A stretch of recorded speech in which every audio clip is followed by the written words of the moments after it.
اتنا عظیم الشان اجتماع قرآن و اہل بیت کانفرنس اہل سنت کے علماء قائد وحدت اتنے عظیم عاشقان قرآن و اہل بیت، لیکن جتنا آپ میں جوش و جذبہ ہونا چاہیے مجھے نظر نہیں آ رہا۔ ہاتھ اٹھا کے ابھی تو غدیر گزر گئے ہیں۔ من کنت مولا فہذا علی مولا کا اعلان رسول معظم نے ہاتھ اٹھا کے کیا۔ پورے طاقت سے جواب دے، نعرے تکبیر۔ نہیں مزہ نہیں آیا۔ خواتین، مرد، جوان، بوڑھے، بزرگ، علماء سب محمد رسول اللہ صلی اللہ علیہ وسلم نے قرآن و اہل بیت اس طرح سے معرفی کی، جس طرح سے علی بن ابی طالب کے ہاتھ کو الیوم اکملت لکم دینکم واتممت علیکم نعمتی ورضیت لکم الاسلام دینا اہل بیت کو دکھایا، ایسے ہی آج شہید عارف حسین حسینی کی برسی میں اپنے ہاتھ کو اٹھا کر پیغمبر خدا کے ساتھ عہد و پیمان کرے، نعرہ رسالت۔ آواز گونجنی چاہیے غدیر کے جذبوں کے ساتھ، پورے فضا شہید مظلوم عارف حسین کے نام سے اور آل محمد کے نام سے پورے فضا معطر ہونا چاہیے، نعرہ حیدری۔ نہیں علی کا نام جس سے تھکاوٹ دور ہو جائے۔ ہمارے جوان آپ دھوپ میں تھے نا تھوڑی دیر پہلے، بعض لوگ سایوں کے تلاش میں تھے، محمد نے جان بوجھ کر علی کی ولایت کا اعلان دھوپ میں کیا تاکہ رہتی دنیا تک یاد رہے، نعرہ حیدری۔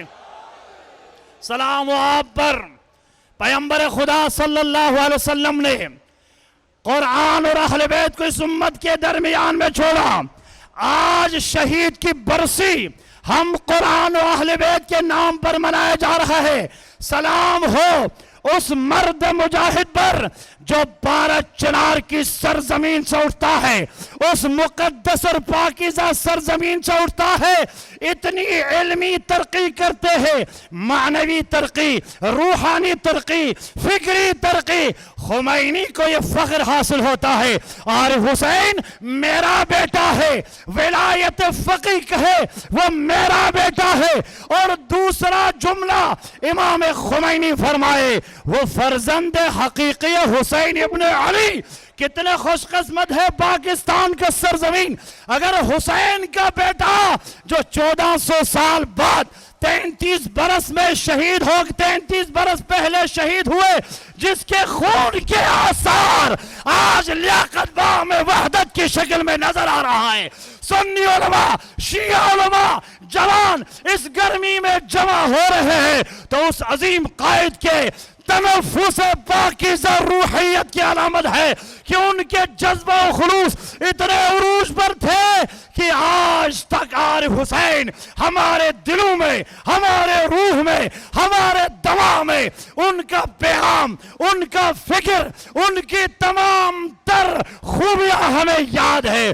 تو عزیزان گرامی، اگر عارف حسین کے یہ جذبات آج تک یاد ہے 33 برس گزرنے کے بعد، تو کربلا کے شہداء میں کتنا خلوص تھا 1400 سال گزرنے کے بعد۔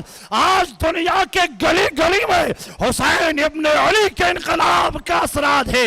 بس آخری جملہ یہ ہے، وہ پیغام جو تسلسل کربلا سے چلا رہا ہے وہی پیغام ہمارے شہداء دے رہے ہیں۔ وہ پیغام کیا ہے؟ ہیہات من الذلہ، ذلت کی زندگی سے عزت کی موت بہتر ہے۔